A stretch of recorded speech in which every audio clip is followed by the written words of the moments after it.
Les gars, je vais être honnête avec vous, j'ai grave le seum. Ce matin, il y avait un trade parfait. Malheureusement, j'étais en train de dormir et au moment où je me réveille, le trade, il était parti. Mais le setup, il était parfait. Là, il y avait potentiellement un 3% en plus sur le capital à aller chercher. Même moi, je peux ressentir cette frustration et même moi, j'avais envie de rentrer en FOMO. Est-ce que je l'ai fait à votre avis? On va le regarder dans cette vidéo. Et là, tu dois te dire, mais attends, mais pourquoi il fait ce genre de vidéo? Les gars, je vous ai toujours dit une seule chose. Autour de cette chaîne, je me dois d'être transparent. Quand je ressens des bonnes émotions, c'est bien de les montrer. Mais lorsque je ressens des mauvaises émotions, je pense que c'est aussi important de les montrer. Parce qu'aujourd'hui, on est pareil. On est tous des êtres humains. Je ne suis pas un robot. On est tous régis par des émotions. Forcément, tu peux ressentir des choses plus ou moins fortes. Mais l'objectif, c'est de comprendre comment je maîtrise ces émotions. Qu'est-ce que réellement je fais? Comment est-ce que j'ai réagi? Et surtout, de vous détailler l'analyse qu'il y a pu avoir sur EURUSD aujourd'hui. Parce qu'on parle souvent du FOMO comme si c'était réservé aux débutants. Du genre en mode aujourd'hui, il n'y a que toi qui peux FOMO, moi je ne peux pas FOMO. Mais en vérité, même quand tu as de l'expérience, ça peut quand même te piquer. Et ça, peu de traders vous le disent. Tu as fait ton analyse,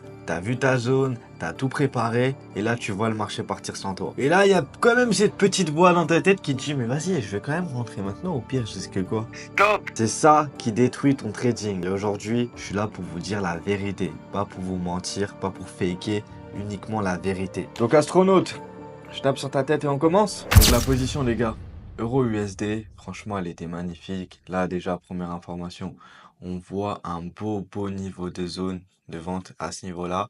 Donc en H1, maintenant on se met en M15. Qu'est-ce qu'on voit en M15? Bah les gars, vous commencez à reconnaître la pattern, hein. Sweep du high, on vient rejeter ce niveau, on vient prendre la liquidité. Et juste après ça, on est sur une englobante. C'est quoi une englobante? C'est tout simplement une bougie qui va avaler celle d'avant. Ok?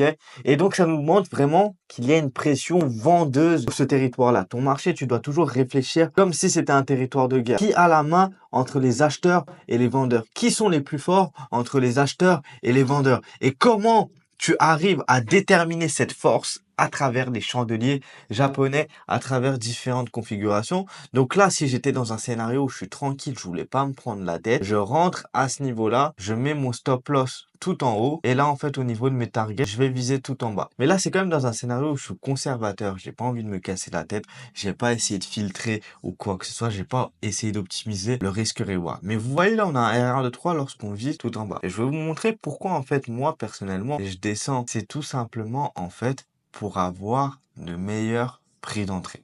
Ok?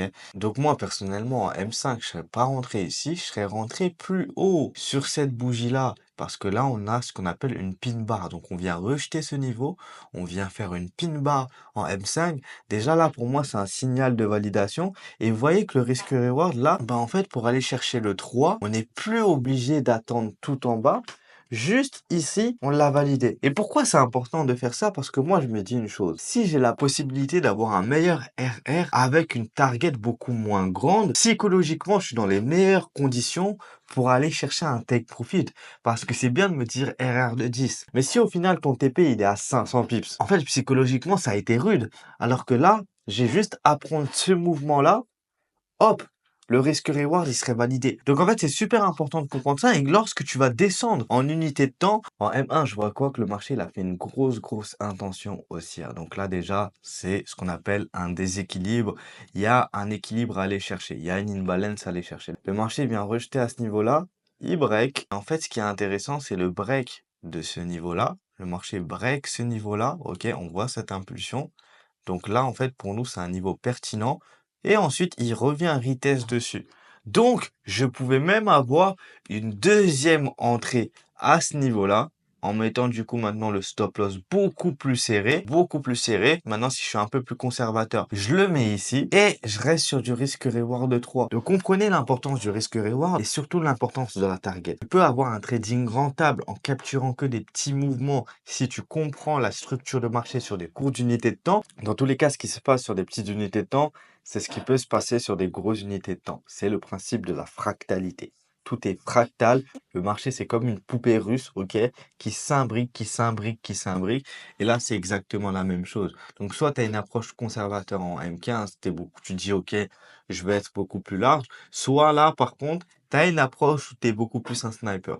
Mais voilà, j'ai pas pris ces trades, j'ai pas pris ces opportunités. En fait, il y a un point pour lequel je me rassure, c'est qu'en fait, je l'ai pas pris, mais les élèves avec qui je bosse, eux l'ont prise. Donc je vais vous montrer les différentes prises de position. Ok. Donc là, on a Emric, qui est l'un de nos éducateurs. D'ailleurs, grosse dédicace à Emric, je t'aime frérot. Merci pour ce que tu fais. Ton travail d'éducateur incroyable et je sais qu'il y a plus d'une personne aujourd'hui qui te remercie parce que tu les aides vraiment. Donc la position d'Emric, je pense qu'il a fait un banger. Bah ouais, je pense qu'il a fait un banger. Lui, il est rentré sur du M2 carrément. On va essayer de comprendre sa position. Ok, lui, il est sur des courtes d'unité de temps. Donc là, si je regarde le prix, on est au-dessus de l'Asian Box. Il a tracé le Fibo, il a attendu la cassure. C'est un peu comme ce que je vous avais dit, la dernière alternative en M1. Donc lui, il a attendu la cassure, ok. Il a pris ce niveau-là. Le prix, il est venu retest. Boum, sur la mèche. Il est rentré ici. Stop loss, court et target en bas. Ok, on va voir qu'est-ce que ça a donné. On a Eric ici directement qui est rentré sur le sweep du high. En M1, il a attendu du coup ce niveau-là qui soit break. Il est revenu dessus. Il est rentré sur cet angle bas. Cette position, elle est bien, mais on est assez haut sur le marché. C'est-à-dire que si j'avais un conseil à donner à Eric directement, c'est d'attendre plus que le marché break et crée vraiment une structure baissière. Sauf que là, on est très haut et qu'en fait, le marché, il aurait pu quand même continuer comme ça. Pour optimiser par la suite, c'est important de prendre compte de ça. Donc, si Eric, tu regardes cette vidéo, grosse dédicace à toi aussi. Là, sécurisé à break-even. Là, Eric, il est bien là. Fouah, tu rentres comme ça. Franchement, les entrées comme ça, elles font du bien. Il n'y a pas de draw d'armes, ça va tout droit. Mais vous voyez, c'est ce que je vous disais. Vraiment, il a attendu le break. Ce qu'il a fait, c'est qu'il a vraiment attendu qu'il y ait une confirmation de mouvement baissier, d'une intention baissière. Je sais que lui, il réfléchit beaucoup en intention. Et lorsqu'il a compris l'intention, il avait juste à re-rentrer parce qu'il comprend les principes de liquidité. Donc top. Est-ce que ça m'étonne? Là, il a fait un banger. Pour son trade, là, break-even, soit il dit ça passe, soit il ne gagne rien. Il protège son capital, donc très bonne mentalité. Et ce qui est bien dans l'académie, c'est que s'il y a des choses que vous comprenez pas, vous recevez une vidéo directement. Et déjà que je vois les marchés, je vois que j'ai loupé une opportunité, j'ai le seum, tu vois. Eh ben, lui, ce gros malin, il m'envoie un message. Tu rentres comment, BG? T'es où, BG? Il se filme en train de TP comme d'hab. Bah non, j'étais en train de dormir. Ce que j'aime bien dans cet écosystème, c'est qu'on a la possibilité de masterminder et on se partage tous nos positions. Là, je leur ai partagé ma vision sur EuroHold. Je leur ai expliqué ce que je voyais. En fait, au final, il a break tout en bas. J'ai pas pris de position. Il n'y avait pas de confirmation. Et là, Euro USD de par Maxence. Prise de position sur prise de liquidité. As an high, fail to break. Donc lui, il est rentré là. Fail to break. Ok. Bon, bah les gars, vous voyez, le Discord, ça encaisse, hein. Le Discord, ça encaisse. Donc, merci à vous, les gars. Vous l'avez fait pour moi, même si j'ai loupé cette opportunité. D'ailleurs, si tu veux rejoindre le Discord, toi aussi, et faire partie de cet écosystème, envoyer des graphiques, manger des graphiques, respirer des graphiques, et surtout t'améliorer, parce que cet écosystème a été fait pour ça, pour l'évolution personnelle, l'évolution dans tes finances et l'évolution en trading. Je t'invite à cliquer sur le lien dans la description. Les places, elles sont limitées. Les gars, faites vite. Donc, les gars, voilà. C'est pas une vidéo très longue, mais tout ça pour vous dire, je voulais vraiment vous partager ce ressenti de... Moi aussi, je peux ressentir de l'envie de FOMO, mais je le fais pas aujourd'hui parce que je sais que ça ne paye pas. Aujourd'hui, même si je rentre en position sur du FOMO et que la position elle passe, sur le court terme, j'y gagne, sur le long terme, j'y gagne pas, je suis pas rentable. Parce que la seule chose que je montre à mon esprit à ce moment-là, c'est que je suis capable de prendre des décisions qui vont contre mon plan. Si je le fais une fois, je vais pouvoir le faire deux fois. Si je le fais deux fois, je vais pouvoir le faire trois fois. Et si je le fais trois fois, ça commence à devenir une habitude et c'est ce qui détruit ma rentabilité. Est-ce que je suis là pour détruire ma rentabilité juste à cause d'une position loupée? Non. À ces moments-là, il faut réfléchir de manière logique. C'est-à-dire que si tu es émotionnel, bien sûr que tu vas rentrer, tu vas prendre ton MT4 et tu...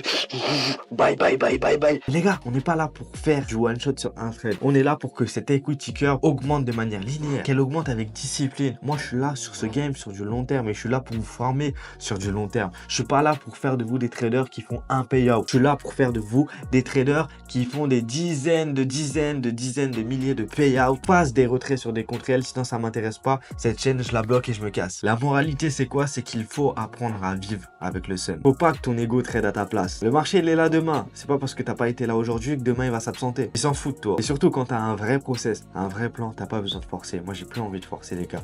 Parce qu'il y a une chose qui vaut plus que l'argent, c'est ma santé mentale et ma paix d'esprit. Et je savais pertinemment que prendre ce trade par FOMO allait détruire le respect que j'avais envers moi-même et ma paix d'esprit. Donc je le fais pas. Donc n'oublie pas, aujourd'hui on est là pour un game long terme. Et si toi aussi tu veux apprendre à faire comme mes élèves, si tu veux te construire un plan de trading solide, je t'invite à cliquer sur le lien dans la description. Du coup voilà la fin de la vidéo. Dis-moi juste en commentaire, est-ce que toi, ça t'arrive de souvent FOMO? Qu'est-ce que tu aurais fait à ma place dans ce genre de situation? Mets-le en commentaire. On va voir si je suis le seul à avoir eu le seum là cette semaine. Pense à liker, t'abonner et on se retrouve pour une prochaine vidéo. Ciao.